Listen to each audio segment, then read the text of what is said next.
కర్నూలు జిల్లా మధికేర మండలం Peravali MP model primary పాఠశాల యందు హెడ్ మాస్టర్ నారాయణ స్వామి ఆధ్వర్యంలో 1వ తరగతి నుంచి 5వ తరగతి వరకు విద్యార్థులు వార్షికోత్సవాలలో నాట్య ప్రదర్శన చాలా ఘనంగా నిర్వహించారు. ఈ ప్రదర్శనను చూసిన విద్యార్థుల తల్లిదండ్రులు మరియు గ్రామ ప్రజలు చాలా ఆనందం వ్యక్తం చేశారు. మండల విద్యాశాఖ అధికారి రంగస్వామి మాట్లాడుతూ పాఠశాలలో చదువుతో పాటు ఆటపాట ఉండాలని ఆయన తెలిపారు.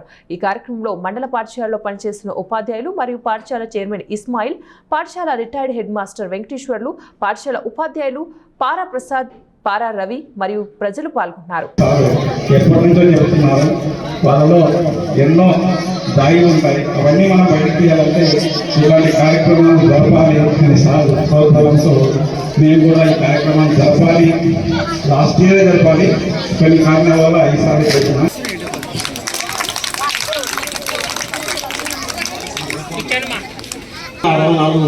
సంవత్సరం ప్రాథమిక పాఠశాలగా స్థాపించారు. తదుపరి ప్రాథమికోన్నత పాఠశాలగా అప్గ్రేడ్ చేయబడి పిల్లలతో చాలా పాఠశాల సందర్భంగా ఉండేది. మన పాఠశాల నుండి దాదాపు ఇంతవరకు 100 మంది ప్రైవేట్ విద్యార్థులుగాను, పదుల సంఖ్యలో వ్యాపారస్తులుగాను కావడానికి గర్విస్తున్నాం. ఈ చదువుల తల్లి ఒడిలో ఆలు నేర్చుకొని జీవితంలో ఉన్న స్థాయికి చేరిన వారందరినీ పరిచయం చేయడానికి ప్రయత్నం చేస్తాం.